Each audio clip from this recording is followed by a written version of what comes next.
के राख बना दे कि मृतक देह को गड़ाए नहीं, अरे जला के बना दे राख, ये नाम निशानी मिटा दे भैया,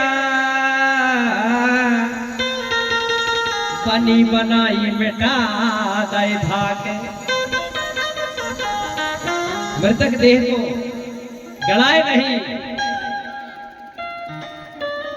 जला के बना दे राख, नाम निशानी मिटा दे, बनी मिटा दे धाक। और क्या करता है भैया आगे कि बहते बहते चल दिया तुमसे कितने दूर, अरे बहते बहते चल दिया अरे तुमसे कितने दूर, और देव सगा मिलाए नहीं बना दे तुमने भूत। लोग भूत बना है, देव सगा में मिला नहीं रहे और भूत बना देते हैं। वो भूत वही बनते हैं जो कचड़े की भांति जला देते हैं, और जो गड़ाते हैं वो भूत नहीं बनते भैया। क्योंकि 5 तत्व की काया तो 5 तत्व में मिल जाती है। कहते ना भैया 5 तत्व की बनी रे काया, मिट्टी उड़ाना मिट्टी बिछोना मिट्टी में मिल जाना, एक दिन बड़ा देव के घर जाना। तो 5 तत्व की काया है तो 5 तत्व में मिला देना चाहिए। कहती है ना भैया मट्टी ठिकाने लगाओ, तो पानी पानी में चला गया, हवा हवा में चली गई, आगे आगे में चला गया, आकाश आकाश में चला गया, फिर बचा क्या? मिट्टी। तो मिट्टी को मिट्टी में मिलाना चाहिए। इसलिए कितने विद्वान हमारे सियाने पुरखा थे जिन्होंने इस व्यवस्था को, समय स्कूल नहीं थे, कोई शिक्षा केंद्र नहीं थे, लेकिन वो पढ़े लिखे नहीं थे, लेकिन वो पढ़े गुने थे, उनमें गुण था, वो गुने थे, गुणवान थे, इसलिए उन्होंने इतनी सुंदर व्यवस्था को बनाया। इसलिए कहा है कि मुर्दा के मत जलाइयो, अरे ना करियो जल बिहार, अरे मुर्दा के ना जलाइयो, अरे ना करियो जल बिहार, और मिट्टी ठोक कर दीजिए भैया, ये है गोंडी धरा में तुम्हारे, ये है गोंडी धरा में हमारे। मिट्टी ठोक देना चाहिए हमारे में मिट्टी, जिससे पानी प्रदूषित नहीं होता है। पानी में डालते तो पानी गंदा हो जाता है, अगर उसको लकड़ी देते हैं तो हवा प्रदूषित हो जाती है और वन संपदा नष्ट होती, पेड़ नष्ट होती है ना भैया। इसलिए मिट्टी की गोद में देते हैं तो ना तो हवा का ना दूषित होती है, ना पानी दूषित होता है, और ना लकड़ी का नाश होता है। ये गोंडी संस्कृति में है। इसलिए कहा गया है कि उत्तम काया माध्यम हो गई, अरे उत्तम काया माध्यम हो गई, अरे राम का नाम लेने से, और 3 लोग नरक में पड़ गए भैया दूसरों की बातों में आने से। उत्तम काया माध्यम हो गई राम का नाम लेने से, और 3 लोग नरक में पड़ गए गैर धर्म की बातों में आवे से। गैर धर्म की बातों में आगे से लोग नरक में पड़ गए। इसलिए ये स्वर्ग नरक कुछ है नहीं है भैया। आजकल स्वर्ग नरक के लोग में चक्कर में लुट रहे हैं, दान दे रहे हैं, दान में लुट रहे हैं कि भैया ऊपर स्वर्ग है नीचे नरक है। अरे भैया गुणवाना के लोगों, कहीं स्वर्ग नरक नहीं है, सुख ही स्वर्ग है और दुख ही नरक है। नरक का मतलब होता है नारक, माने गोंडवाना की धरती में मत रख। ये व्यवस्था किसको बता रहे थे नरक की? जो गोंडवाना में आए बाहर से विदेशी लोग, उनको गोंडवाना के पटेल मुकद्दम मुखियाओं ने कहा कि जब बाहर विदेशी जब गोंडवाना की धरती में आ गए यहाँ, और जब वो आए ऊंट घोड़ा भीड़ बकरिया लेके गोंडवाना की धरती में आए और यहाँ रह करके अपना गुजर बसर करने लगे। गुजर बसर करते करते कई दिन बीत गए, और बीत जाने के बाद उनमें से एक व्यक्ति खत्म हो जाता है। तो उसने सोचा यहाँ के गोंडवाना के लोग तो मिट्टी में गड़ाते, और हमारी व्यवस्था तो जलाने की है, हम तो जलाएंगे, लेकिन ये लोग तो जलाने नहीं देंगे हमको। क्या करना चाहिए? तो उन्होंने सोचा कि इससे यहाँ के गोंडवाना के मुकद्दमों से, पटेलों से पूछना चाहिए, यहाँ के राजाओं से पूछना चाहिए कि क्या करें हम। हमारा वतन तो 1000 किलोमीटर दूर है और 1000 किलोमीटर दूर पहुंचने में हमें 15 दिन लगेंगे, क्या करना चाहिए बोले। तो उन्होंने यार विदेशियों ने गोंडवाना के लोगों से पूछा, राजाओं से पूछा। तो उन्होंने सोचा कि भैया मेरे समाज में, मेरे परिवार में एक व्यक्ति खत्म हो गया है, बोले आप बताओ क्या करें। उन्होंने सोचा हाँ यार ये व्यक्ति खत्म हो गया है और इसका वतन तो 1000 किलोमीटर दूर है और इसको पहुंचने के लिए ये 15 दिन की अवधि लगेगी। तो बोले क्या करना चाहिए, क्या करना चाहिए। ऐसा करके सारे समाज के बुद्धिजीवी लोगों ने विचार और मंथन किया, चिंतन किया और उन्होंने सोचा कि अपनी गोंडवाना की धरती में इसको रखने नहीं देंगे, नहीं तो आने वाले समय में ये बोलेगा कि मैं गोंडवाना का यहाँ का निवासी हूँ, यहाँ का मूल निवासी हूँ।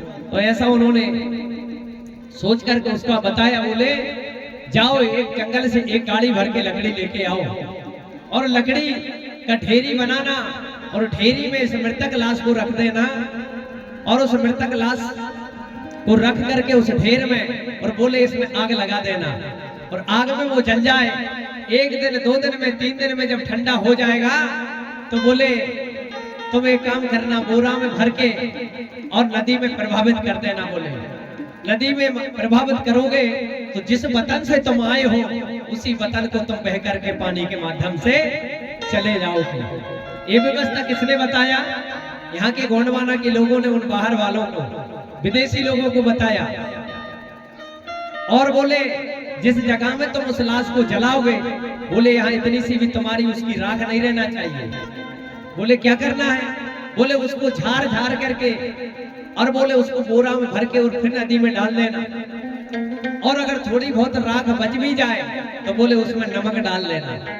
बोले नमक डाल दोगे तो जंगल का जानवर या गाय उसको चाटेगी तो हमारी धरती शुद्ध हो जाएगी, पवित्र हो जाएगी। ये व्यवस्था उन आर्य विदेशियों को गोंडवाना के लोगों ने बताया और बोले थोड़ा बहुत अगर और भी बच जाए तो बोले उसमें अनाज के दाने डाल देना, बोले गेहूं के या चना के दाने डाल देना, जिससे आकाश में उड़ने वाला पक्षी उसको चुगेगा, वो राख उसके पेट में चली जाएगी तो हमारी धरती शुद्ध हो जाएगी। बोले ऐसा व्यवस्था उन आर्य विदेशी लोगों को हमारे गोंडवाना समाज के लोगों ने बताया, लेकिन उल्टा होने लगा।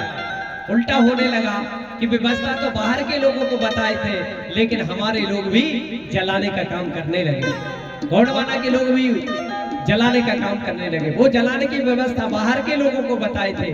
बोले हमारी धरती में ना रख, नरक, ना रख, उसी को लोग नरक समझने लगे। इसलिए क्या हो रहा है उस नरक में कि स्वर्ग नरक के चक्कर में, अरे स्वर्ग नरक के चक्कर में अरे बहुत किए हैं दान और भूदान गोदान से भैया भारी हो गौ नुकसान।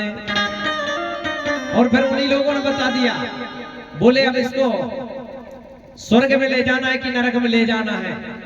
जब हमारे लोग जलाने लगे और गैर धर्म उससे पूछने लगे, बोले अब क्या करें? बोले अब आपको स्वर्ग भेजना है कि नरक भेजना है? उन्होंने बताया कि स्वर्ग में जाना है। तो बोले पिंडदान करना पड़ेगा। पिंडदान में बोले क्या लगेगा गुरुजी? तो उन्होंने बता दिया, एक गद्दा, एक तकिया, एक धोती, एक कुर्ता, एक सत्ता, एक गुटान, एक पजामा, एक सुनत और दादा जो जो पहनता था वो सब चीज देना पड़ेगा, ये गाय देना पड़ेगा। ऐसा करके और हमारे लोग उनको देने लगे, गैर धर्म गुरुओं को देने लगे। बोले हमारे दादाजी स्वर्ग पहुंचेंगे। जब धीरे धीरे ये क्रिया चालू हो गई तो एक दिन समझदार व्यक्तियों के बीच में ये घटना फिर हो जाती है। वो घटना जब हो गई तो उन्होंने सोचा कि हमारे घर में अब ये कार्य हो गया है, अब बाहर के गैर धर्म गुरु को बुला करके इस कार्य को कराना है। तो उस गुरु ने गाय दान में मांगा, पूजा पाठ करा के, तो उसने गोबर का वो भगवान बना दिया और बोले गोबर के भगवान को पूजा करना है। तो बड़ा समझदार व्यक्ति था वो। तो बोले गोबर का कैसे भगवान हो गया? बोले भैया मान ले ना, तुझे मानने में क्या फर्क पड़ रहा है? बोले नहीं ये तो गोबर है, मैं नहीं मानूंगा। बोले नहीं भैया मान ले ये भगवान है। जैसे तैसे करके वो मान गया। उसमें उसने फूल बेलपात्री चढ़ा दिया। अब पूजा करने के बाद में वही जजमान से गुरु कहने लगा कि भैया कुछ दान दक्षिणा दे दो। तो उस जजमान भी बड़ा चतुर था, उसने कहा इसने गोबर का भगवान बना दिया है तो क्यों ना मैं भी मिट्टी की गैया बना के दान कर दूं। तो उसने मिट्टी की गाय बनाया और मिट्टी की गाय उस गुरु को दान में देने लगा। कहा महाराज हम ये गाय आपको दान में देना चाहते हैं। तो बोले ये तो मिट्टी का है। तो बोले क्या होता है? ये तो गाय है। बोले जब गोबर का तुम भगवान बना सकते हो तो हम मिट्टी की गाय नहीं बना सकते। बोले तो गैर धर्म गुरु अपनी धोती समेट करके वो पतरी गली से निकल गया। और ऐसा लोगों को बेवकूफ बनाने लगे। आजकल लोग लूट रहे हैं। तो आपको अपनी घोड़ी धर्म की रीति से करना है, हमें किसी गैर धर्म की नकल नहीं करना है। इसलिए हमारे में स्वर्ग नरक कुछ होता नहीं है। इसलिए अपने माता पिता की सेवा जीते जी करो। जीते जी उनको खटिया पलका में सुलाओ, गद्दा लगाओ, तकिया लगाओ, धोती बंडी ला के दो। जो उनका जी करे भोजन करने के लिए वो उनको बना के दो। अगर मरने के बाद फिर 10 गात्र करोगे, उसमें टेंट लगाओगे, गुलाब जामुन बनाओगे, रसगुल्ला बनाओगे, नुक्ती बनाओगे, बर्फी बनाओगे। अब दादाजी को क्या पता का मेरा बेटा का खिला रहा है? पता का भैया है? उसको क्या पता? उसको तो तुमने मिट्टी में मिला दी। अब तिरपन ठाने इसका फायदा। इसलिए कहा है भैया क्या कि जियत में दंगा और मरे में गंगा। जियत में तो दंगा कर रहा है, मरे में फिर गंगा जा रहा है। इसलिए कहा है अरे जीते जी सूखी रोटी खिला ना पाए। अरे जीते जी सूखी रोटी खिला ना पाए, मरे में कर दे गऊ के दाने। इससे हो गया भैया भारी नुकसान। जीते जी हमने सूखी रोटी खिलाए नहीं और मरे में फिर हम दान कर रहे हैं कि हमारे दादा को सुख शांति मिलेगी। अगर कहने का मतलब है कि हमारा घर में एक कमरा में बहू बेटा रहते हैं, दूसरे में दादाजी रहते हैं और दादाजी आज बीमार पड़ गए हैं और बीमार पड़ने के बाद में अंतिम इच्छा है कि बेटा अपने हाथ से एक गिलास पानी पिला दे। और एक गिलास पानी के लेने के लिए बेटा वहां जहां पानी रखा रहता है वहां जाता है और तब तक पानी लेके आता है, तब तक पिताजी प्राण सुधार जाते। जब बताइए धरती में हम पानी नहीं पिलाए, मर जाने के बाद क्या ठाक पानी पिलाएंगे? है ना अंधभक्ति? ये पानी नहीं पिलाए तो जीते जी पानी पिला दो भैया, मरने के बाद कोई पानी नहीं पिला पाएगा। आजकल गैर धर्म में लोग जब कराए दिन लगते हैं पुरखा बिठाते हैं। घोड़ी संस्कृति में जो शहरी में जो लोग जाने लगे वो भी पुरखा बिठाने लगे। हमारे में पुरखा बिठाने की व्यवस्था नहीं है। हमारे पुरखा तो अजर अमर बैठे हैं। तो कबीर दास जी समझा रहे थे उसको, गैर धर्म गुरु के लोगों को जो ऐसा करते थे, नदी में जाकर के ऐसे पानी देते थे। तो कबीर दास समझाते थे, बोले ये क्या करते हो यार? बोले हम पुरखों को पानी देते हैं। बोले पुरखा कहाँ रहते हैं? बोले पुरखा तो स्वर्ग में रहते हैं। बोले अच्छा उधर पानी भेज देते हो? बोले हाँ कबीर दास जी हम उधर पानी भेज देते हैं। बोले यार उधर कैसे पानी पहुंचेगा? उतना लंबा तो पानी जाता नहीं है, वो तो ऐसे करते और पानी में गिर जाता है ना। तो वो मानते नहीं थे। बोले यार इनको समझाएं कैसे? बोले इनको समझाया कैसे जाए? तो एक दिन क्या हुआ कि जब वो समय आया करे दिन का, जब बाहर वाले लोग ऐसा कर रहे थे, वो पानी दे रहे थे नदी में जाकर के, तो कबीर दास जी भी बगल में जाकर के ऐसा पानी देने लगे। तो वो लोग हंसने लगे। बोले यार तुम तो ये करते नहीं है, तुम क्यों ऐसा कर रहे हो? तो कबीर दास जी कहने लगे तुम क्या कर रहे हो? बोले हम तो भैया अपने पुरखों को पानी दे रहे हैं। बोले कहाँ रहते पुरखा? बोले वो तो स्वर्ग में रहते हैं। बोले मैं तो अपने बगीचा में पानी दे रहा हूँ। बोले कहाँ है भैया तेरा बगीचा?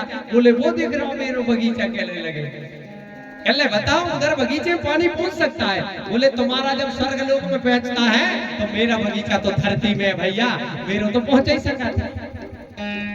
तो वो इतने शर्मिंदे हो गए, इतनी लज्जित हो गए, बोले सही है, हम लोग समझ नहीं पाए थे आज तक।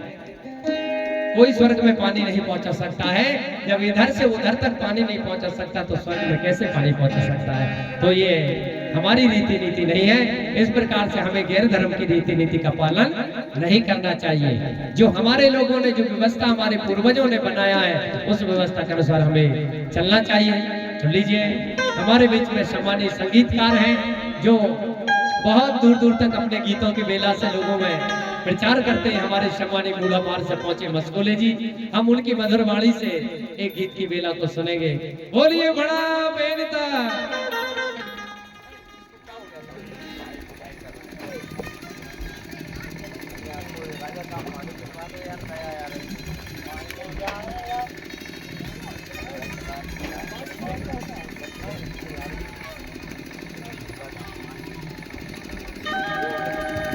Hello hello hello hello hello hello